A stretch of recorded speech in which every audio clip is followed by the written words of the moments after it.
Happy day, and good morning to those that are still living to die.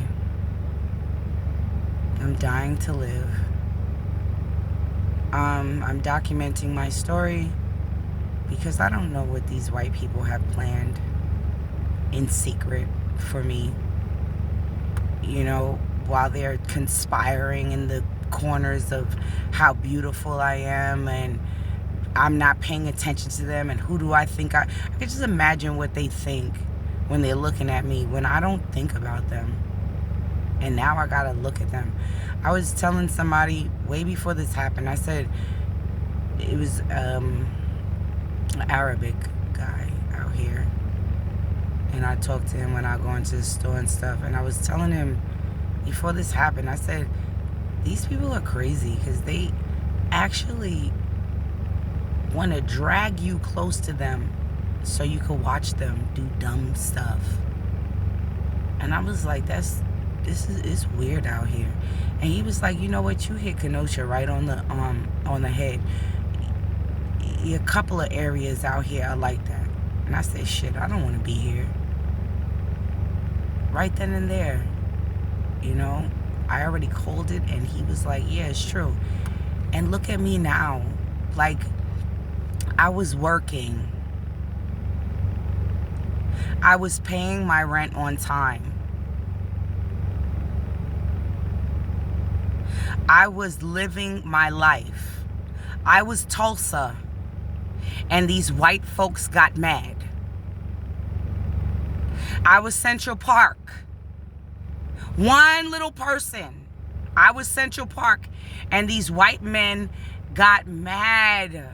Probably because they're women with, and they're like, oh wow, she doesn't even want to talk to us. We can't even cheat with our women. Hell no.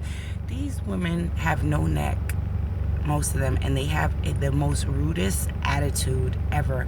Possibly because they can't reach in between their legs and clean that area, and they have to smell it.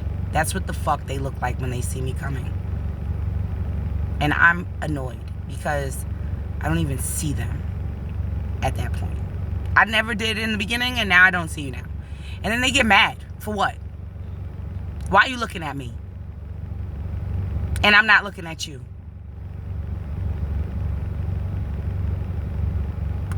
Yo, I be driving before this even happened. I would drive on the highway and stuff. These people would drive to me like a magnet just to cut me off. Just to do the dumbest stuff. And then on top of it, it'd be like a woman and a man in the car, and they both be looking at me smiling, and I'm driving by myself. That's why I don't like y'all. Because you act like you picked a nigga, and now y'all gonna have a picnic. I'm in my home, minding my business, about my business, in my privacy, and y'all take me out of that and brought me out into the world so all of y'all can see what I do and what I'm about. Mind your fucking business. That's number one, because I'm 46 and I came this far. Okay? I was a single mom. I chose to leave my baby fathers. I don't care if I sat and rode that thing for a long time. It's my prerogative what I want to do with my body, because it's my temple. And if I feel like keeping it holy by staying with one man, even if he's a fucking dick face, that's my business. Why are you hating on me? Why are you even in it? Why are you commentating on the side? Mind your business.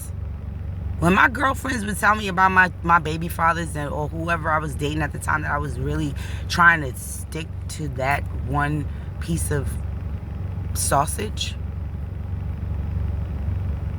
I would ignore them and stick with my man.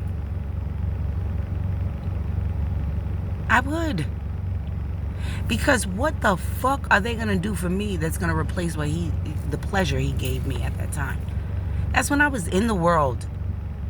wanting to not even be accepted, just want to feel okay around people, to where I don't have to feel like I got to get up, or else I got to go into my own little world while I'm sitting in the situation. The reason why I left them is because they didn't even give a fuck about their kid. You men are the tree that these children mirror. You men are the tree that these children mirror. We are just the wormhole that brings them in. And usually we're stuck with the memory of you through our children, which is annoying. All right? And y'all swear up and down your kids are not like you when they start fucking up. But they are. You're the tree. At the end of the days, your kids stand behind you, not us. We stand behind one of you to get judged. So, I was a single mom by myself. My mother passed away when I was 23 years old. I had to do it all by myself. I had to keep a 4.0 grade point average and keep my house clean because my kids are atrocious. They're nasty. Okay, and they brought it into their adulthood. They are the most dirtiest people somebody could ever have around them, my two children. Possibly because they never worked a day in their job, a day in their life until they turned 18. And my son, I don't even know what the fuck to call that. Because I've never seen his father. And my lackadaisical attitude about life put together is, don't ever ask me to lay down with you or any of you. I don't have a need for y'all sexual advances, lustful ways, and all that. I don't like it. I don't want it. I don't want it. And I was doing fine by myself. The more I reach out to people from my past, or we bump heads by mistake because you're ordering something and I'm ordering something at the same time, and our fucking orders get switched. And now I have scammers around me. Why? You mad? Because I'm productive and I stay productive, and you gotta look around and see what somebody's doing to jump on to copy and paste. I want to be original. When I say I want to do something, I want it to be so unique that it's just how I do it. It's not a copycat of somebody else. Don't send me no videos about how to do something.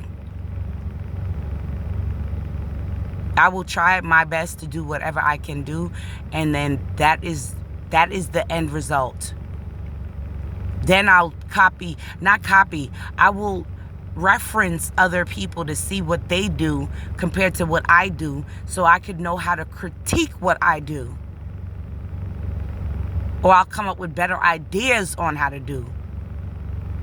But I don't want to be like everybody. I'm not a Me Too nigga.